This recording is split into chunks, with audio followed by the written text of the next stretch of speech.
Good morning, students. How are you? I hope the video that I have sent you would be helpful. So today we will continue the further phase of the following chapter. Actually, this chapter is based on two countries. It tells the history of two nations, Belgium and Sri Lanka. As I told you in my previous class, in Belgium there were three language speakers, Dutch, French and German. In the same way, in Sri Lanka there were two language speakers, Sinhala and Tamil. Since Sinhala were in 74%, so they were in majority. क्योंकि 74% number था उनका, तो majority में तो थे वो, तो government उनकी बातें ज्यादा मानती थी. Among Tamils, there were two subgroups, Indian Tamils and Sri Lankan Tamils. Sri Lankan Tamils were those Tamils who were born in Sri Lanka and their ancestors were belonged to Sri Lanka. And when we talk about Indian Tamils, their ancestors were originally from India. They came from India to Sri Lanka during the colonial period. You know colonial period? वो मतलब when Britishers were ruling in our country, so they were treating us in colony. They were treating us like a colony. वो हमको बिल्कुल एक colony की तरह treat करते थे. तो कुछ जैसे होता है ना, डच की कॉलोनीज थी, पुर्तगीज कॉलोनीज थी, उस तरह जो हमारी कॉलोनी वहां जाके शिफ्ट हो गई थी श्रीलंका में, they were called Indian Tamils. So they were in majority. Sinhala majority में थी और तमिल्स नंबर में कम थे, तो उनकी बात थोड़ी कम सुनी जाती थी. तो when we got freedom in 1948, they demanded their language should be official language. So in 1956 an act was passed that made Sinhala as an official language. Okay, official language का इन्हें अब एक दर्जा मिल गया. अब जब इनको इनकी लैंग्वेज को ऑफिशियल लैंग्वेज बना दिया गया, तो they demanded a new constitution. एक नया कॉन्स्टिट्यूशन स्टिपुलेट हुआ, एस्टैब्लिश हुआ. According to this constitution they demanded that the state should follow Buddhism. Either it would be Sinhala और Tamil. Okay, one after the other coming measure gradually increased the feeling of alienation. जब इनकी demands बढ़ती गई, government इनकी बातों को पास करती गई, सब तरह से इनकी बातें पूरी हो रही थी, तो जो अदर ग्रुप था वो उनके अंदर एक एलिनेशन की फीलिंग है. एलिनेशन में होता है the feeling of being left out, जिसमें ये होता है कि जब किसी को ये लगे कि हमारी कोई सुन नहीं रहा है, मेरी बातों की कोई ध्यान नहीं दे रहा है, सब उसको ओवरलुक कर रहे हैं. तो the relationship between these two communities turned into a conflict. उनमें एक conflict हुआ and soon it turned into civil war. War तो वॉर ही है, चाहे वो बॉर्डर पे लड़ी जाए, चाहे वो कंट्री के अंदर लड़ी जाए. Results and outcomes always disastrous. इसके हमेशा जो रिजल्ट्स हैं वो बहुत ही खराब होते हैं किसी भी वॉर के.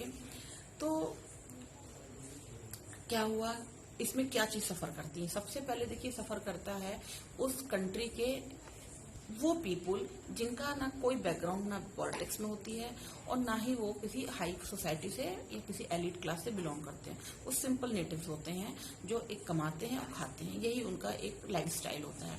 ये जो कैटेगरी होती है ये बहुत सफर करती है. अब कंट्री की हम बात करें तो कंट्री में इकोनॉमी रेट डाउन होती है. जब किसी कंट्री में इकोनॉमी रेट डाउन होती है तो बहुत सी चीजों में फर्क पड़ता है. मार्केट में रिसेशन आता है, कंपटीशन बहुत बढ़ जाता है, चीजें थोड़ी अस्त व्यस्त हो जाती हैं. तो मतलब ये सब चीजें जब आती हैं तो ओवरऑल कंट्री बहुत सफर करता है. अब बात आती है, why is power sharing desirable? Power sharing desirable क्यों है? अच्छा, अगर ऐसे मान लीजिए पावर शेयरिंग के बारे में मैं आपसे करती हूँ कि what do you think about power sharing? तो power sharing is in my views power sharing is compulsory. It should be desirable. क्यों होती मैं बताऊं. पावर शेयरिंग से देखिए, एक तो सुप्रीमेसी किसी खास की नहीं होती है. एक कोई भी इंसान डोमिनेंट नहीं होता. डोमिनेंट नहीं होगा तो वो पब्लिकली पूरी हर चीज को सोचेगा. तो फर्स्टली इसमें दो सेट्स काम करते हैं. इसमें दो सेट्स कौन कौन से काम करेंगे? पहले जो ग्रुप है वो पावर शेयरिंग, वो इस बात को सपोर्ट करता है कि power sharing is good because it helps reduce the possibility of conflict between the social group. क्योंकि जब कोई एक्ट पास होगा या कोई भी एक लॉ आता है, तो जब तक दोनों ग्रुप से उनका अप्रूवल नहीं आता है तो वो पास नहीं हो सकता। किसी ने भी अगर हिंड्रेंसेस डालते हैं या कोई ऑब्स्टेकल आते हैं तो वो चीज डिक्लेयर्ड नहीं हो पाती है। जब दोनों उसको एक्सेप्ट करते हैं, कहते हैं हाँ कि I am agree with this law या कुछ भी, तो जब वो भी बोलता है और दोनों पार्टीज बोल देती हैं तो वो चीज अप्रूव हो जाती है और वो फिर लॉ बन जाती है। तो इससे क्या होता है, दोनों लोग जब सेटिस्फाइड होंगे, दोनों लोग उनको चीजें क्या कर रही हैं, अपील कर रही हैं, तभी ना उन्होंने इसको पास करा। तो वो चीज जो है कन्फ्लिक्ट की फीलिंग को एकदम खत्म कर देती है। दूसरी चीज इसमें क्या है, power sharing is the very spirit of democracy. Democracy समझ रहे हैं ना, अब्राहम लिंकन का concept, of the people, by the people, for the people. जो भी होना है पीपल के थ्रू होना चाहिए। People he is the main resources. Main resource क्या है, अगर हम मेन रिसोर्सेज की बात करें तो मैन हमेशा से मेन रिसोर्स है। मैन, क्योंकि जो भी लॉ बनेंगे, जो जिन पर रूलिंग करी जाएगी, वो हम इंसानों पे जो करेंगे, लोगों पे करेंगे। वहां तो कोई ऐसा तो है नहीं कि जंगल राज तो है नहीं। तो इससे क्या होता है, डेमोक्रेसी की फीलिंग सब में आती है। तो जो हमारा फर्स्ट सेट था जिसमें कन्फ्लिक्ट कम होगा और पॉसिबिलिटीज उसकी झगड़े फसाद की और आपके उसकी वॉर की, वो बहुत ही कम हो जाती है।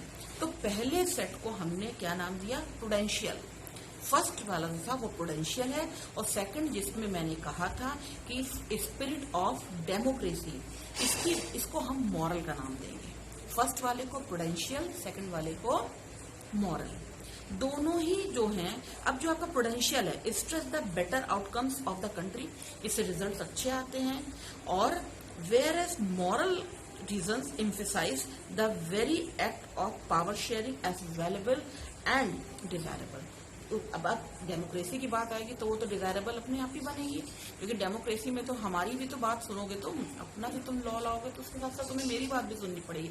अगर उसमें तुम्हारे अगर विशेष पूरी हो रही है, तुम्हारे अगर बातों को ध्यान रखा जा रहा है, तो मेरी डिमांड्स को भी सुना जा रहा है।